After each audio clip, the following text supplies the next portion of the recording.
Hello बच्चों, I hope आपका physics का पेपर अच्छा हुआ होगा। थोड़ा सा ट्रिकी था, थोड़ा सोचने वाला था, अच्छा पेपर बना हुआ था, बैलेंस्ड पेपर था, बट ट्रिकी। अगर आपके कॉन्सेप्ट्स क्लियर है तो बहुत आसान, अगर आपने रट्टे मार के गए हैं तो आई एम सॉरी, हालत खराब। जो कि आपको पहले ही बोला था कि we are not expecting board exam कि आपका डायरेक्ट थ्योरी बेस्ड पेपर आए। आपका कॉन्सेप्चुअल रीजनिंग क्वेश्चंस, एक्सप्लेनेशन ये अब बहुत आने लगी है और आएगी भी आगे आने वाले टाइम में।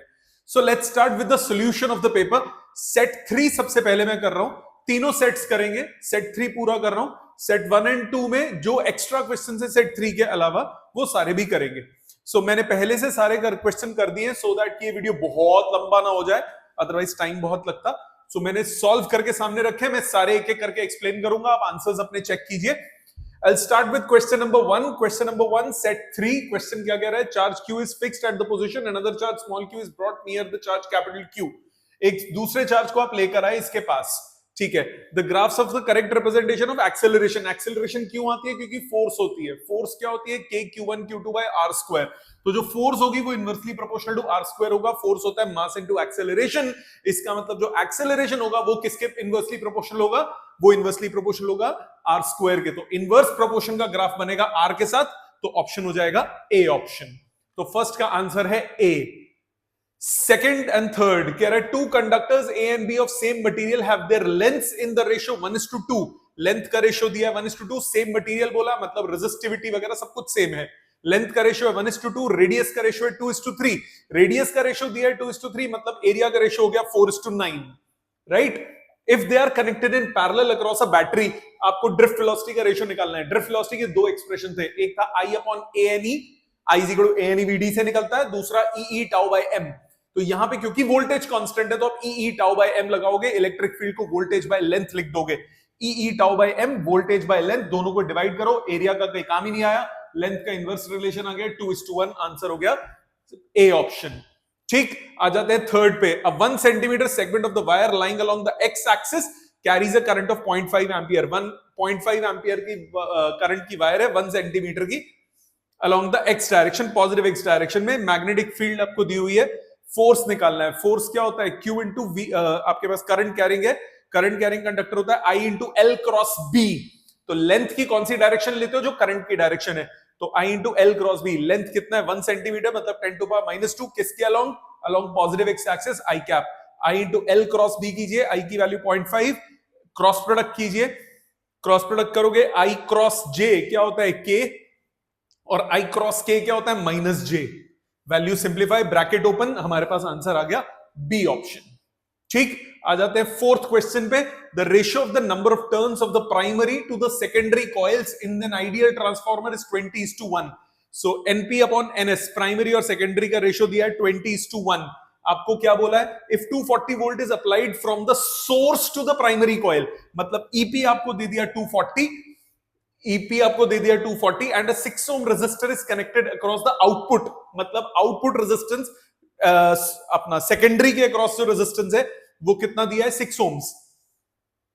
The current drawn by the transformer from the source, drawn from the source मतलब आपको IP निकालना है। ना आपके पास ES है, ना आपके पास ES भी नहीं है, IS भी नहीं है, आपको निकालना IP है। तो सबसे पहले ES upon EP is NS upon NP। मेरे पास ES आ गया, सॉल्व करके 12 वोल्ट। NS NP का रेशियो मुझे मालूम है, ES पता है। IS की value ES by R, IS आ गया। आइडियल ट्रांसफॉर्मर कंसीडर करो, ES IS is equal to EP IP, आपके पास IP का आंसर आ गया। क्या निकालना है? Current drawn from the source, source से कितना करंट निकलेगा? तो IP। ठीक है, आ जाते हैं नेक्स्ट क्वेश्चन पे। इसका आंसर हो गया 0.1 ampere. Next question, you are required to design an air filled solenoid of inductance 0.016 Henry. आपको L पता है, लेंथ पता है, रेडियस पता है, नंबर ऑफ टर्न्स। क्या फॉर्मूला होता है? L is equal to mu naught N square A by length. तो डायरेक्ट फॉर्मूला लगाइए, आंसर आ जाएगा N का। अब ये आ रहा है 2863.33, अप्रोक्सीमेट 2866, सबसे क्लोजेस्ट आंसर। ठीक, देखो एक बात बताऊं, फिजिक्स का पेपर डिफिकल्ट नहीं होता, अनएक्सपेक्टेड होता है। आपको लगता है थ्योरी मिलेगी, हर क्वेश्चन में मिलेगी, पेपर कैसा भी आ सकता है। हो सकता है थ्योरी ज्यादा आ जाता, हो सकता है न्यूमेरिकल ज्यादा आ जाते, तो कोई फर्क नहीं पड़ता। आपके कॉन्सेप्ट्स क्लियर होने चाहिए। If your concepts are clear, you are regular with your studies, कभी पीछे नहीं होगे।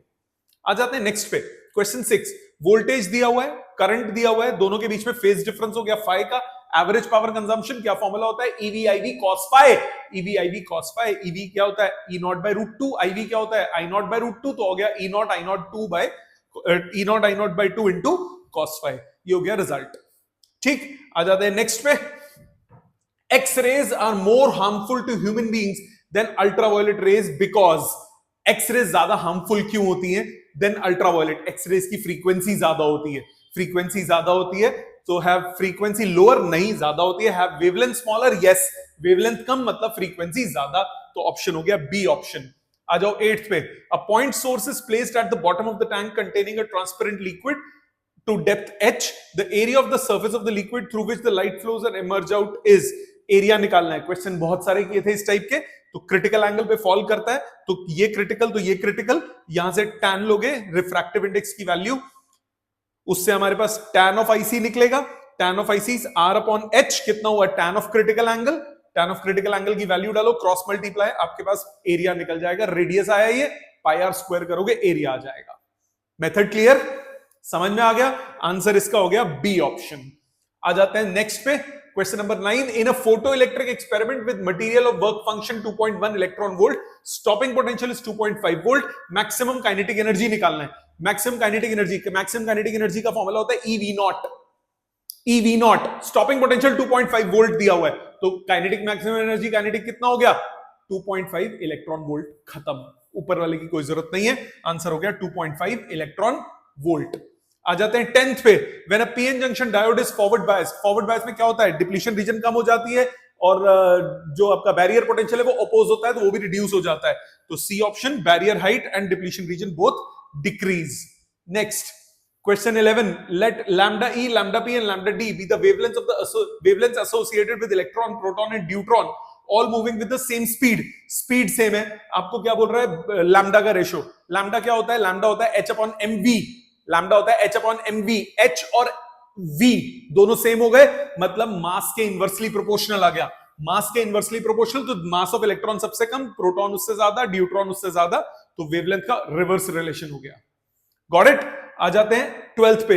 Which of the following figures correctly represent the shape of the curve of binding energy पर न्यूक्लियॉन? डायरेक्ट क्वेश्चन, सीधा ये, कई बच्चों ने ये भी मार्क किया, और डाइसी है, बट ये बेटर है। 56 पे मैक्सिमम भी दिख रहा है, 56 पे मैक्सिमम है, उसके बाद वो स्लाइटली फॉल करता है, इसमें लगभग कांस्टेंट रह रहा है, आगे तक वो नहीं होता, स्लाइटली फॉल करता दिखना चाहिए, तो A option is the correct answer. आ जाते हैं 13th। We cannot form a p-n junction diode by taking a slab of a p-type semiconductor physically joining, नहीं हो सकता, आपको मोल्टन फॉर्म में लाके उसको डोपिंग करनी पड़ती है, तो assertion is true, cannot form बोला है, can form नहीं बोला, we cannot form, yes absolutely we cannot form in a p-type semiconductor any greater than nh, गलत, p-type में nh ज्यादा होता है any से, तो assertion is true, reason is false, C option। 14th, the potential energy of electron revolving in a stationary orbit in a hydrogen atom is positive, potential energy होती है negative, तो assertion is wrong, total energy is always positive, गलत, negative होती है, तो assertion and reason दोनों false हैं, option हो गया D option।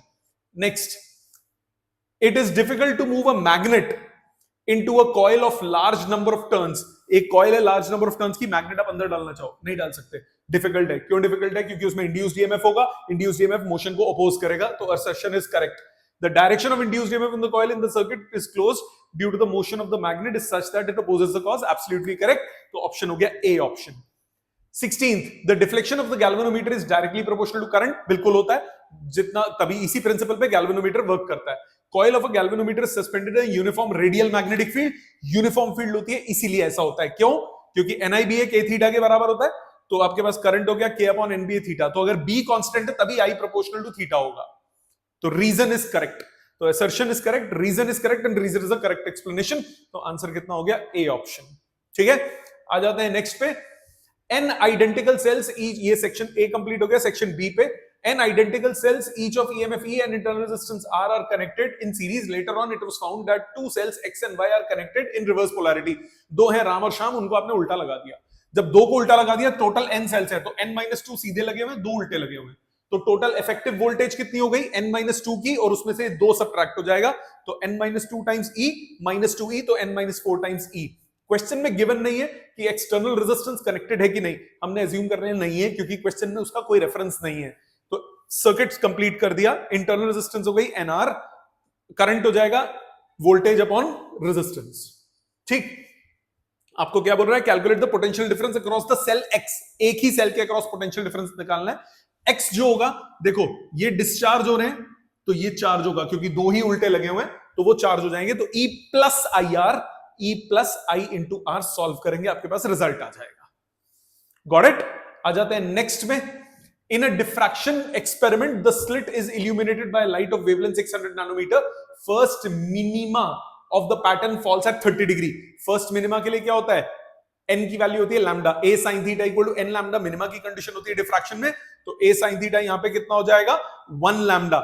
1 लैम्डा का मतलब कितना हुआ, a sin theta equal to 1 lambda का मतलब हो गया sin 30, sin 30 कितना होता है हाफ, क्रॉस मल्टीप्लाई करो 2 लैम्डा, तो आपके पास आ गया 1200 नैनोमीटर। Got it? इसके बाद आ जाते हैं इसके और पार्ट पे। In YDS experiment, two light waves each of intensity I0 interfere at a point having path difference lambda by 8। Path difference आपको लैम्डा बाय 8 दिया हुआ है, पाथ डिफरेंस है, फेज डिफरेंस निकालो। फेज डिफरेंस क्या होता है, 2 pi by lambda into path difference, cut के पाथ फेज डिफरेंस आ गया पाई बाय 4। इंटेंसिटी का फॉर्मूला लगाइए, I is equal to I1 plus I2 plus 2 root I1 I2 cos phi, value डालिए, आपके पास आ जाएगा इसका रिजल्ट। आ जाते हैं नेक्स्ट पे। Next is question number 19। 19 क्या कह रहा है, a double convex lens of glass has both faces of same radii of curvature 17, find the focal length if it is immersed in water। Formula क्या होता है लेंस मेकर का, 1 by f is mu of lens with respect to medium minus 1 by r1 minus 1 by r2। अब इधर आप ध्यान से देखो, 17 दिया हुआ है, गंदी कैलकुलेशन नहीं है, इजी कर रहा है क्योंकि 1.33 है वैल्यू, जब सब्ट्रैक्ट होगा 1.5 में से 1.33 0.17 बचेगा, कैलकुलेशन छोटी हो जाएगी। 1 by f is mu of lens with respect to medium minus 1 by r1 minus 1 by r2।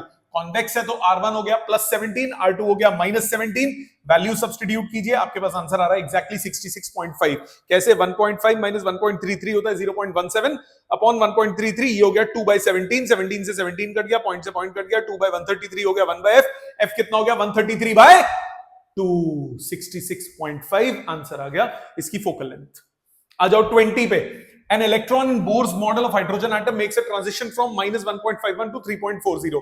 minus 1.51 क्या होता है, वैसे क्या होता है minus 13.6 अपॉन n स्क्वायर, अगर n को 3 डालो तो एनर्जी आती है minus 1.51, तो minus 13.6 अपॉन 9 आता है 1.51, minus 13.6 अपॉन 4 आता है 3.4, तो ये हो गया सेकंड एनर्जी लेवल, ये रिप्रेजेंट कर रहा है थर्ड एनर्जी लेवल।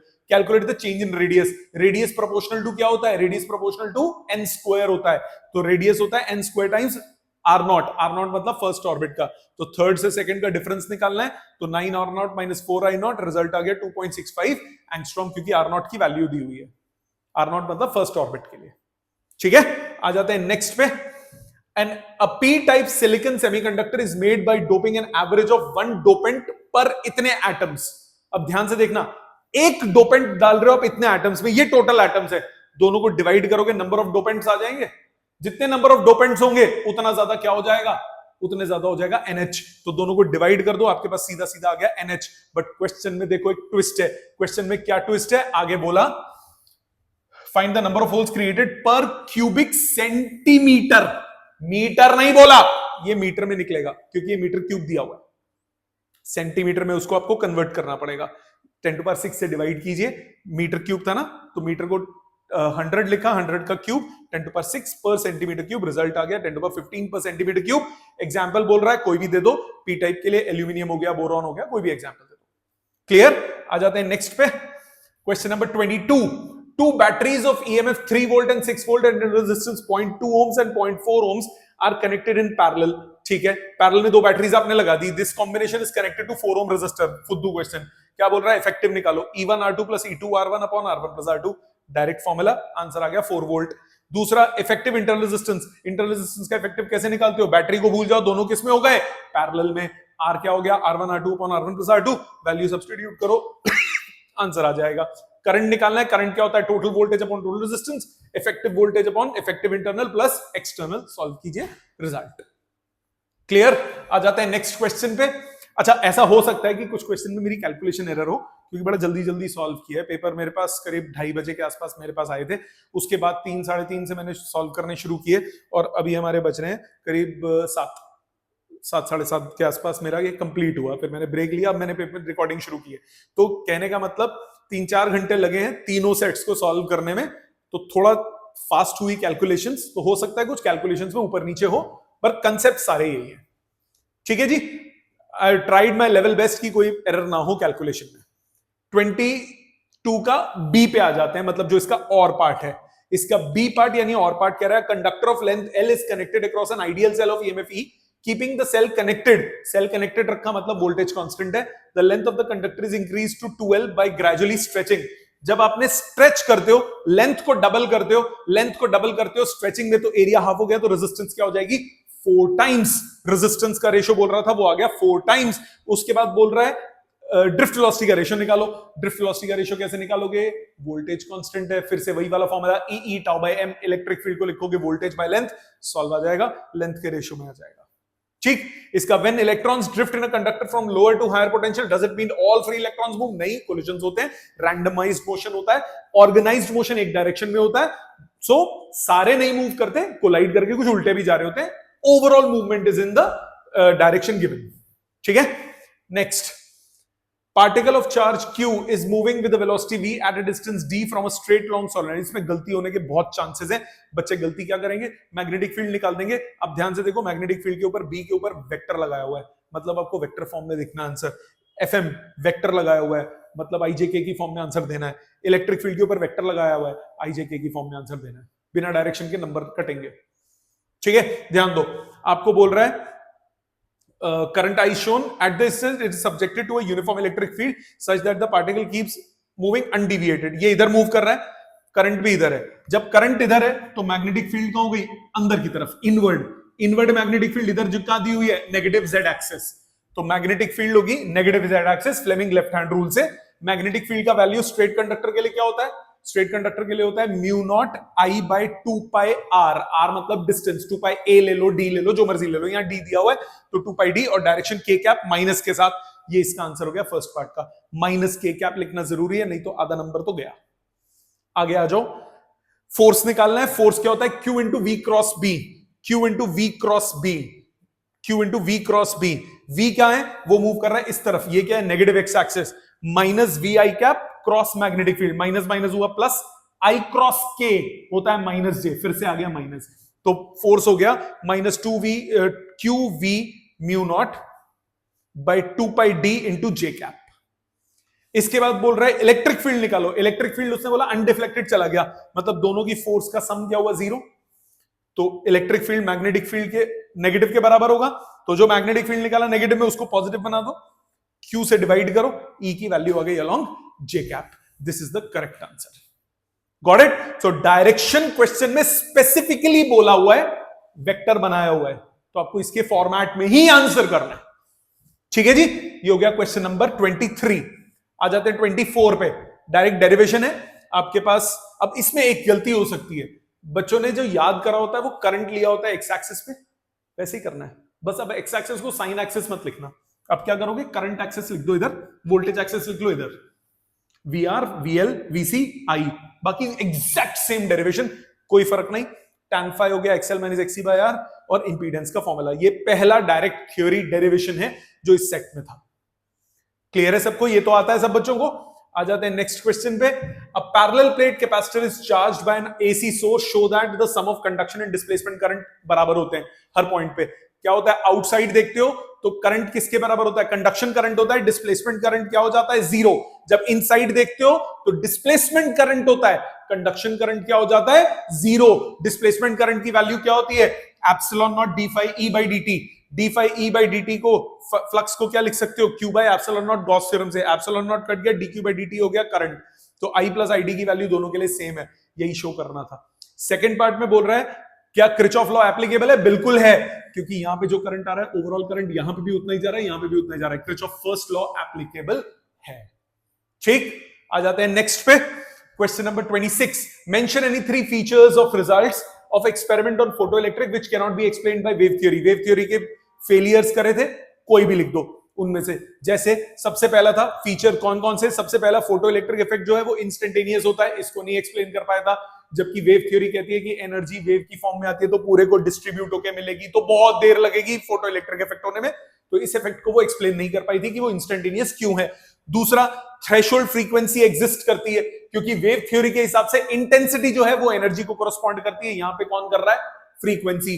तीसरा, kinetic energy of photo electron intensity पे डिपेंड नहीं करते, जबकि वेव थ्योरी में बोला था कि एनर्जी जो है वो इंटेंसिटी पे डिपेंडेंट है। तो ये हो गया इसका क्वेश्चन नंबर 26। इसका B part, in this experiment of photo electric effect Robert A Millikan found that slope of cut off voltage versus frequency.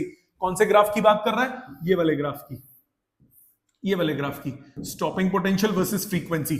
इसका कंपेयर करोगे तो स्लोप कितना हो जाता है, h by e, ध्यान है सबको, स्लोप हो जाता है h by e। उसने स्लोप निकाला, वो आया 4.12 into 10 to the minus 15, कह रहे प्लैंक्स कांस्टेंट निकालो, e से मल्टीप्लाई करो प्लैंक्स कांस्टेंट की वैल्यू। Got it. आ जाते हैं नेक्स्ट पे, question number 27। Draw the circuit arrangement for studying VI graph. ये कौन सा सर्किट है जो आपने प्रैक्टिकल्स में पढ़ा है, प्रैक्टिकल्स में पैरेलल में लगाते हो वोल्ट मीटर, सीरीज में लगाते हो एमीटर, फॉरवर्ड बायस में मिली एमीटर और रिवर्स बायस में माइक्रो एमीटर, और ये एग्जैक्ट की के साथ, रियोस्टैट के साथ आपने सर्किट प्रैक्टिकल्स में पढ़ा हुआ है। वीआई ग्राफ आपने पढ़ा हुआ है, VI graph voltage versus current का ग्राफ। इसके लिए mention two information that you can get from these characteristics. पहला कि ये जो है ये नॉन ओमिक कंडक्टर है, स्लोप कंटिन्यूअसली चेंज हो रहा है, तो डायनेमिक रेजिस्टेंस आप डिफाइन करोगे, हर जगह रेजिस्टेंस डिफरेंट होगी।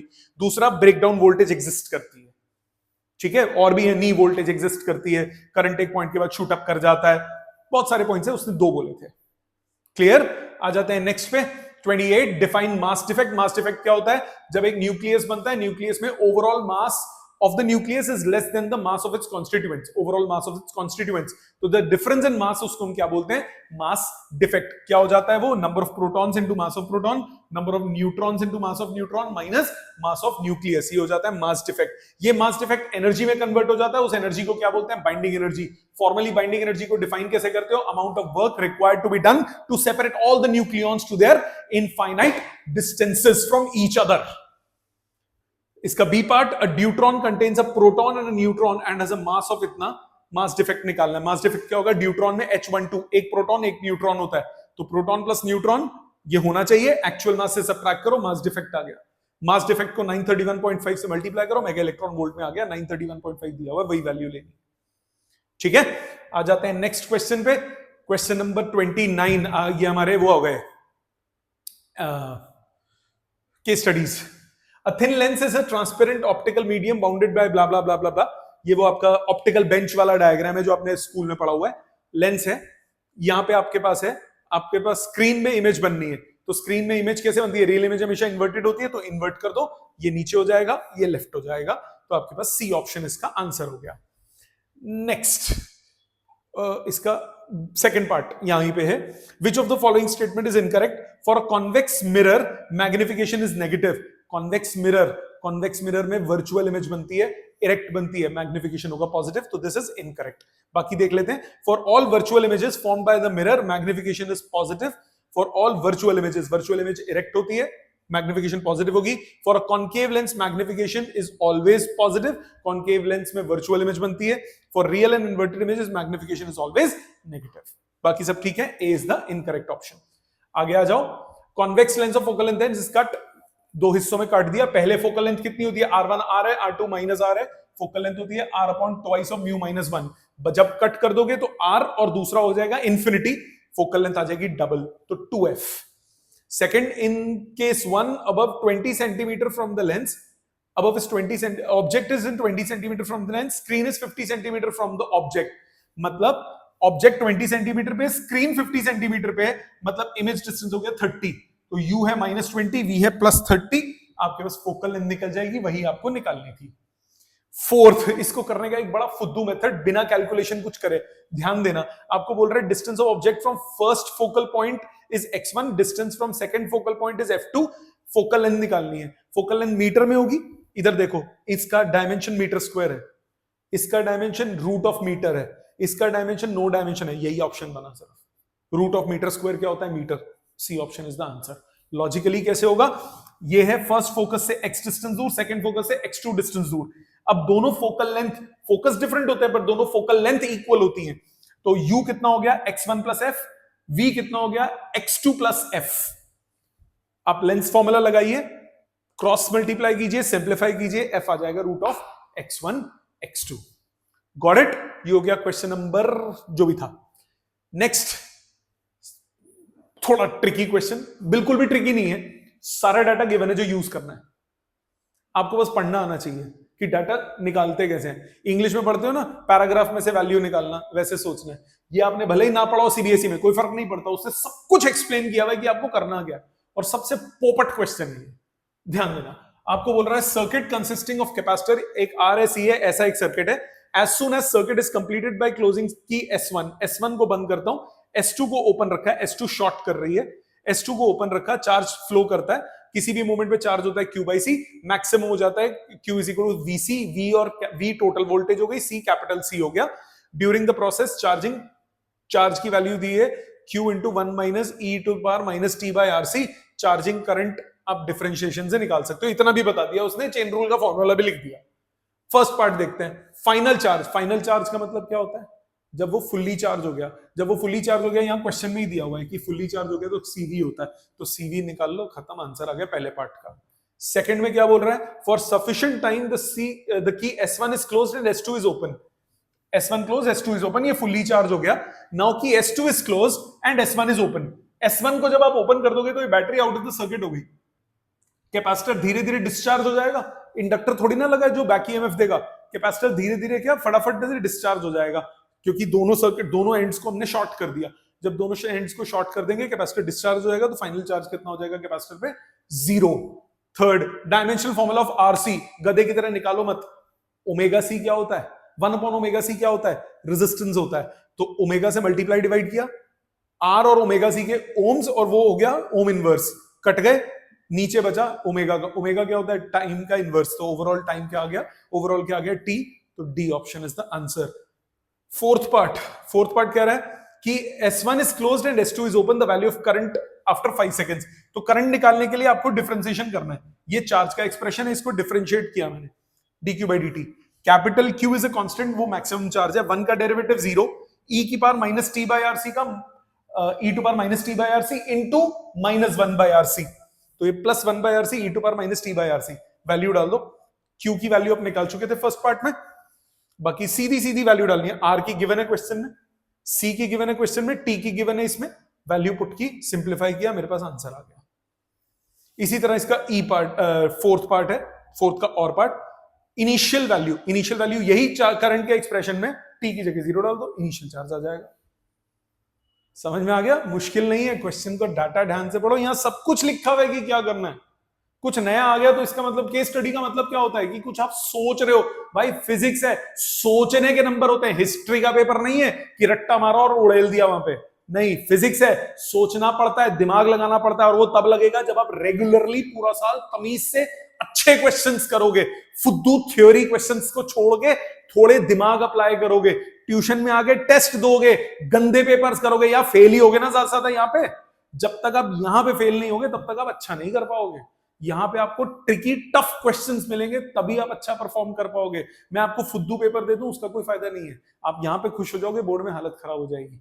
यहाँ पे टफ पेपर्स का रीजन ही यही होता है, ताकि आप अच्छे से अपने आप को तैयार कर सको कोई नई सिचुएशन के लिए। पेपर में नहीं पता होता क्या आ जाए, आसान आ जाए आपकी किस्मत, डिफिकल्ट आ जाए तो। ठीक है, समझ में आ गया? आ जाते हैं नेक्स्ट क्वेश्चन पे। What are coherent sources? सबको मालूम है डायरेक्ट थ्योरी क्या होते हैं coherent sources? Same frequency, same wavelength, same phase या constant phase difference. Why are they necessary for observing sustained interference? Sustained interference के लिए क्या होता है? Sustained interference is a pattern which remains stable with time. उसके लिए coherent sources क्यों जरूरत होती है? ताकि फेज डिफरेंस क्या रहे? कांस्टेंट। अगर कोहेरेंट सोर्सेस नहीं होंगे, फेज डिफरेंस चेंज होता रहेगा, किसी एक पॉइंट पे कभी मैक्सिमम बनेगा, फिर उस पॉइंट पे ही मिनिमम बनने लग जाएगा, क्योंकि फेज डिफरेंस कांस्टेंट नहीं है। ठीक है। Second part, two slits 0.1 millimeter apart are arranged 1.2 meters from the screen. Light of wavelength इतना from a distance source. How far at the adjacent bright fringes? मतलब fringe width निकाल दीजिए, सीधा lambda d by d. Find the angular width, साथ में स्यापा बोल दिया, डिग्री में निकालो। अच्छा भला रेडियन में निकलता है। Angular width का फॉर्मूला क्या होता है? एंगुलर विड्थ का फॉर्मूला होता है लैम्डा बाय स्मॉल डी, ठीक है, beta by capital D, lambda by small D. Value put करा 6 × 10⁻³ रेडियन, इसको डिग्री में कन्वर्ट करोगे 180/π से मल्टीप्लाई करके, ठीक है। ये हो गया क्वेश्चन नंबर 31 का पहला पार्ट। इसका और पार्ट डिफाइन वेव फ्रंट हो जाएगा, continuous locus of all the particles which are vibrating in same phase, an incident plane wave falls on a convex lens and gets refracted through it. Draw the diagram showing the incident and refracted plane wave front आया, converging wave front बन गया, ठीक, convex lens पे fall हुआ था। अगला, beam of light coming from a distant source is refracted from a spherical glass ball sphere है। Draw the ray diagram। पहले पैरेलल बीम आएगी तो क्या होगा, u हो गया माइनस इंफिनिटी, क्या फॉर्मूला, माइनस पहले वाला अपॉन यू प्लस बाद वाला अपॉन वी इस बाद वाला माइनस पहले वाला अपॉन आर, ऐसे ही याद करवाया था। पहले वाला मीडियम कौन सा है, 1 minus 1 upon object distance minus infinity, plus बाद वाला मीडियम 1.5 प्लस 1.5 अपॉन वी नहीं पता, इज इक्वल टू बाद वाला माइनस पहले वाला 1.5 minus 1 upon radius of curvature plus 15, value put की, वी आ गया 45, मतलब इस पोल से 45 सेंटीमीटर दूर 30 को पार कर गया, मतलब वर्चुअल इमेज बनेगी, तो सेकंड रिफ्रैक्शन होगी। सेकंड रिफ्रैक्शन के लिए यू हो गया फर्स्ट की image which is +15 from this pole, +15 हो गया यू। अब पहले वाला मीडियम हो गया 1.5 माइनस पहले वाला upon you minus 1.5 upon 15 plus बाद वाला 1 अपॉन वी इस बाद वाला दैट इज 1 माइनस पहले वाला 1.5 upon R minus 15, value put करो, इमेज आ गया। सेंटर से डिस्टेंस कितना हो गया, 22.5 सेंटीमीटर। गॉट इट, समझ में आ गया। आ जाते हैं नेक्स्ट में 32। 2 point charges 5 microcoulomb and -1 microcoulomb are placed at इतना। The external field is इतना, is switched on in the region. Calculate the change in energy. Initial energy क्या होगी, K Q1 Q2 by R। मैंने R मान लिया 3 centimetre, तो distance हो गया दोनों के बीच में 6 तो 2R, K Q1 Q2 by distance. ये होती है एनर्जी। कौन सी एनर्जी, पोटेंशियल एनर्जी। अब आपने फील्ड लगा दी, जब फील्ड लगाओगे तो फील्ड के अगेंस्ट भी तो एनर्जी होगी, तो फील्ड के अगेंस्ट आपको वर्क कितना हो जाता है उसको लाने में, -Q0 integral EdR A/R² put करके इंटीग्रेट करोगे, Q0 A/R। एनसीईआरटी का क्वेश्चन है ये, शब्द बदले हैं, वैल्यू बदली है, ये डायरेक्ट एनसीईआरटी में फॉर्मूले की फॉर्म में यूज किया हुआ है, मैंने पहले भी बताया था, सॉल्व एग्जांपल है एनसीईआरटी का इस टाइप का।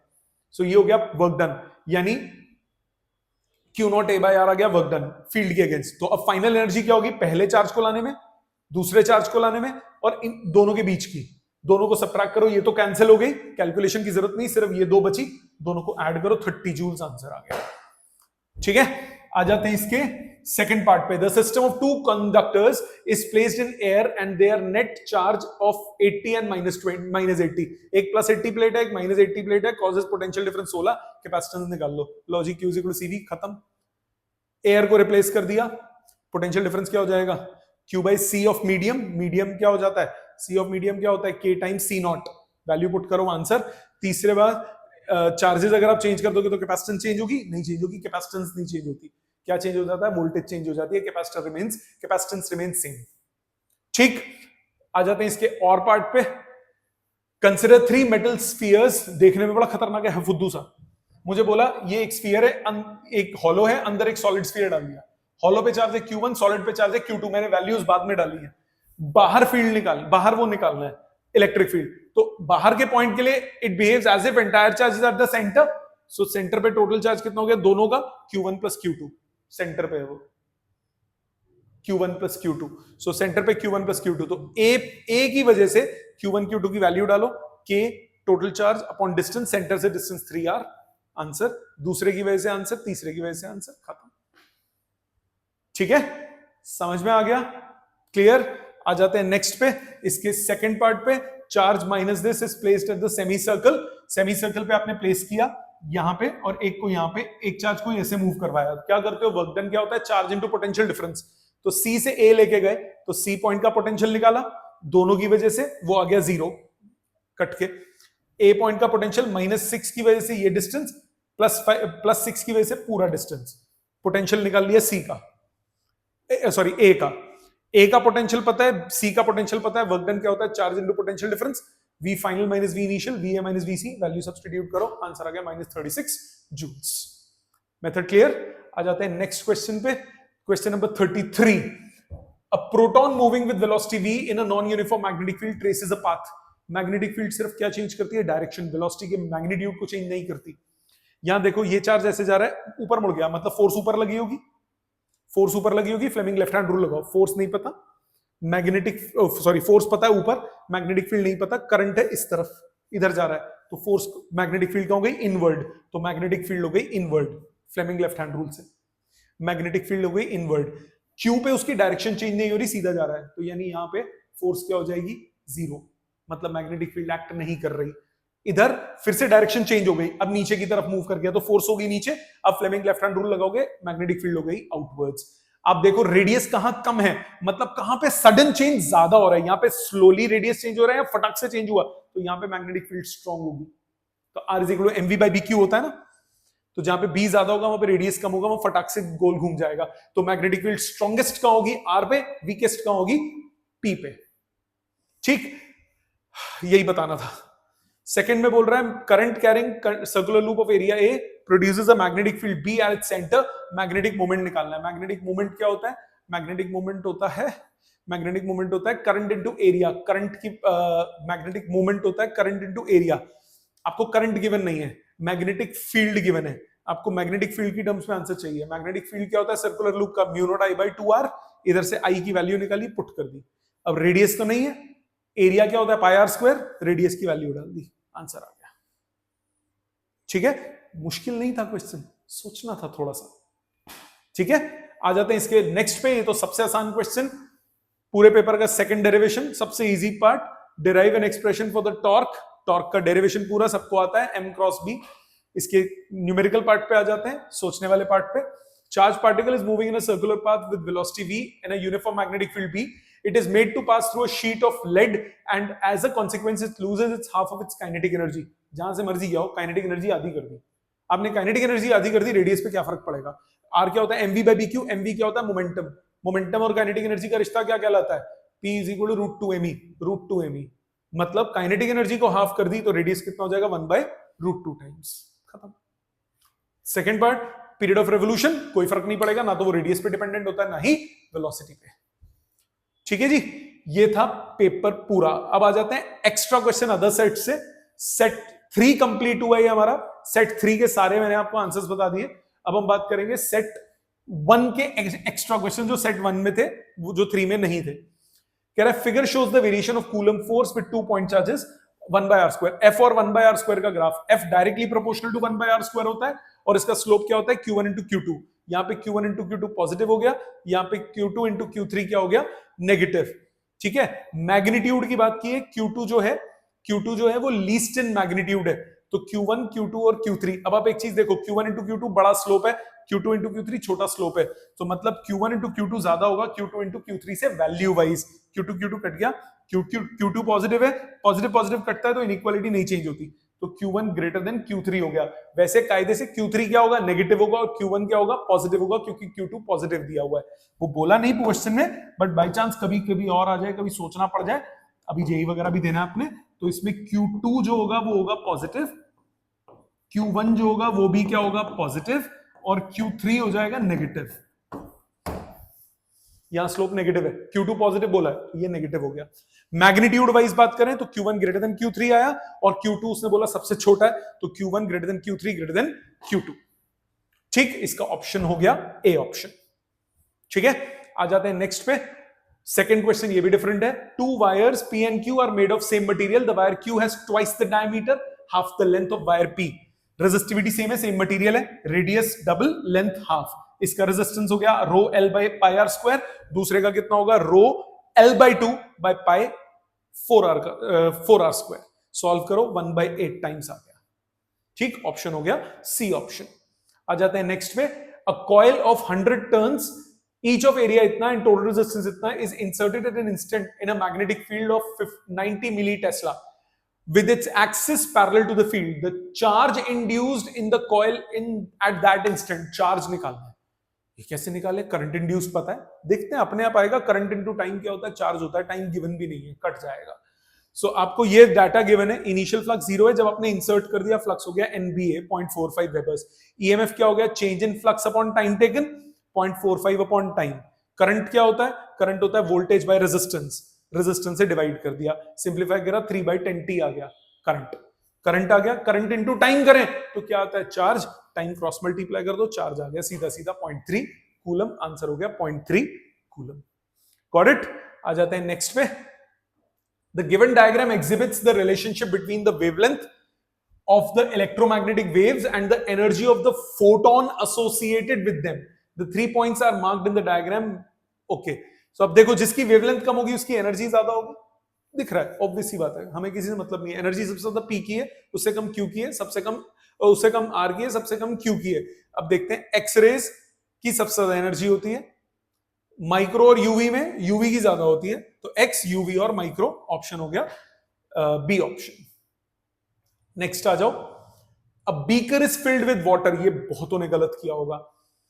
Up to height h, a coin is placed at its bottom, apparent depth क्या होता है, रियल डेप्थ अपॉन म्यू, फटाक से लगा दिया, पर ध्यान से देखो, when viewed along the near normal direction, near normal direction, ऐसे देख रहे हो परपेंडिकुलर, जब नॉर्मल डायरेक्शन से देखते हो तो एपरेंट डेप्थ रियल डेप्थ बराबर होती है, जब आप पीछे हो जाते हो तब रिफ्रैक्शन कंसिडर होता है, परपेंडिकुलर होता है तो थोड़ी ना होता है, तो इसका आंसर होगा H। Next, stopping potential V naught measure in the photoelectric experiment for a metal surface is plotted against the frequency. मालूम है सबको ये ग्राफ, आपको क्या बोल रहा है, value of the charge of electron, slope क्या होता है h/e, e कितना हो गया h/m, आंसर हो गया h/m।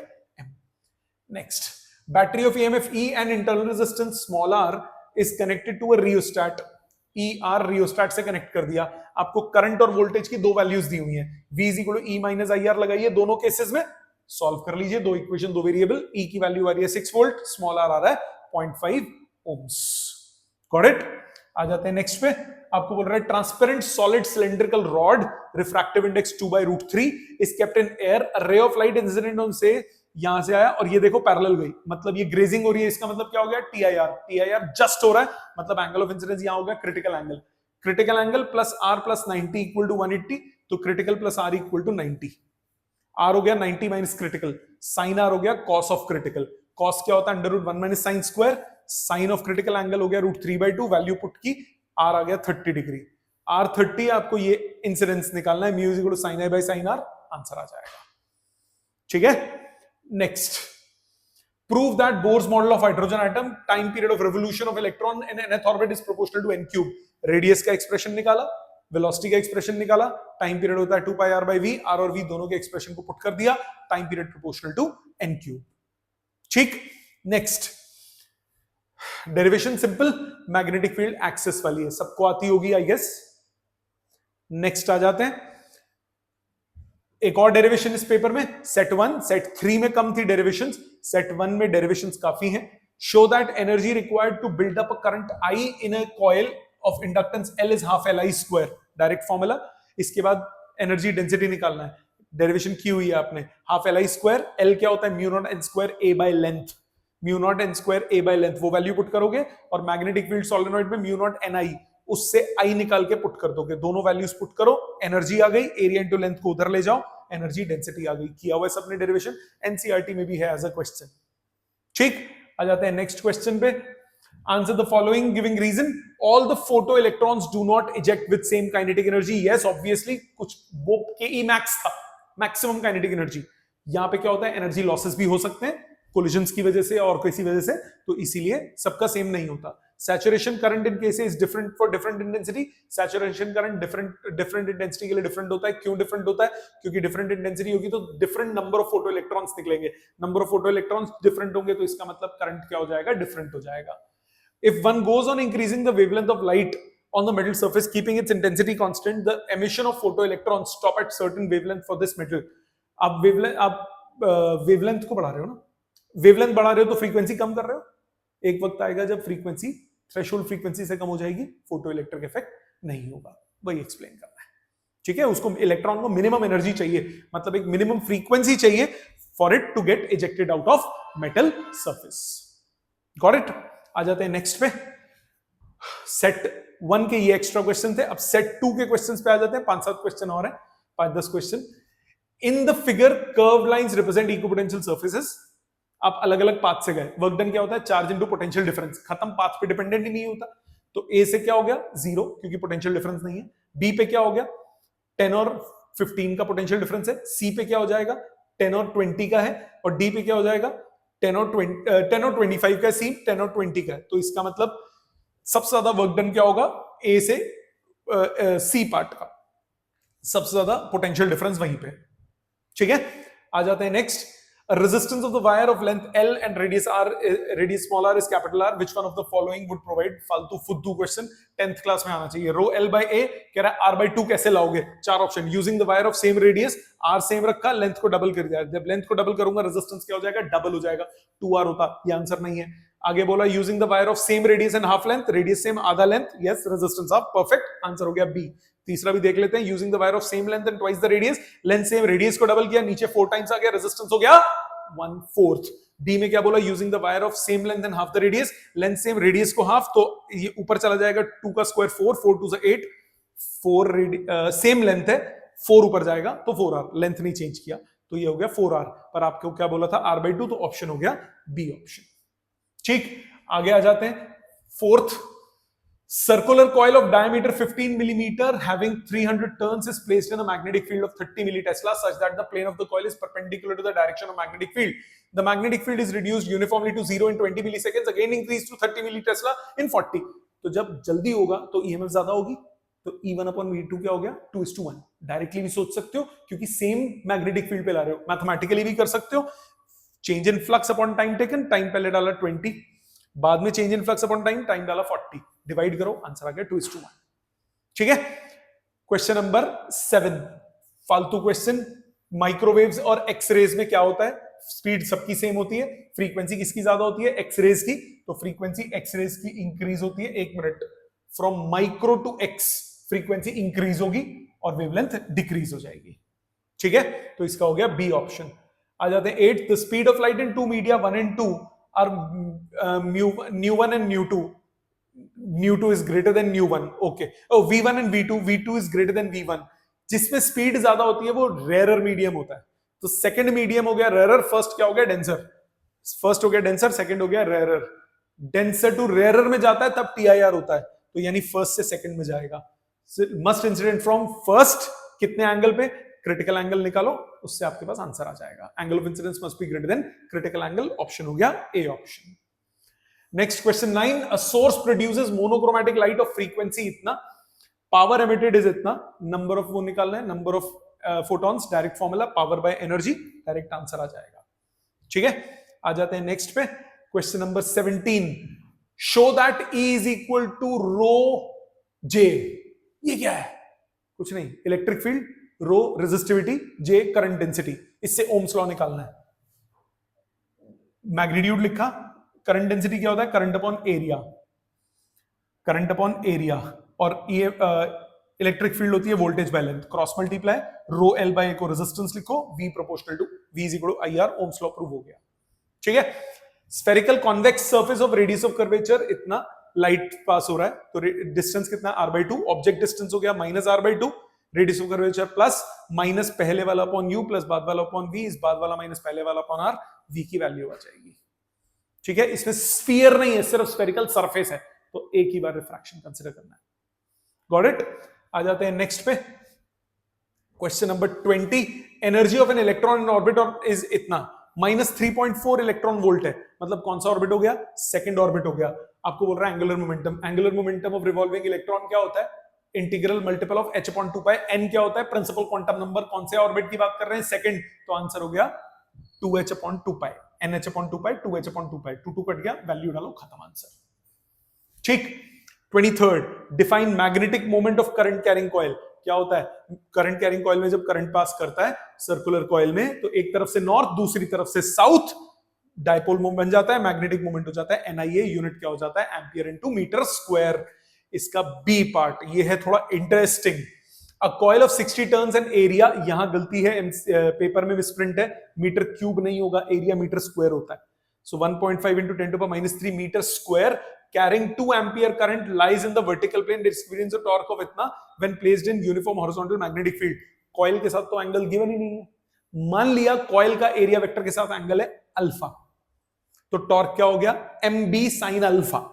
बाद में कॉइल को 90 डिग्री टर्न कर दिया, तो पहले अगर एंगल अल्फा है तो अब कितना हो गया 90 प्लस अल्फा, तो अब टॉर्क कितना हो जाएगा M B sine 90 plus alpha, sine 90 plus alpha कितना हो गया कॉस अल्फा, तो एम बी कॉस अल्फा, तो आपके पास बी कॉस और बी साइन दोनों आ गए, स्क्वायरिंग एडिंग करो आपके पास डायरेक्टली मैग्नेटिक फील्ड की वैल्यू आ जाएगी 0.722 tesla. A very beautiful question, got it.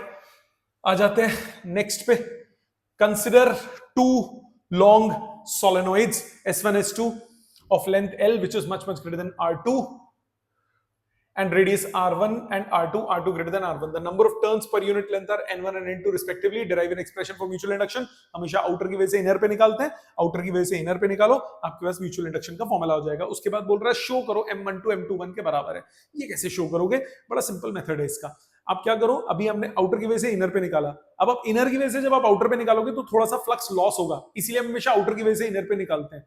Inner की वजह से जब आप आउटर पे निकालोगे, फ्लक्स लॉस को नलिफाई करने के लिए आप एरिया किसका ले लोगे, फर्स्ट वाले का, कि उसी में से कितना फ्लक्स पास हो रहा है।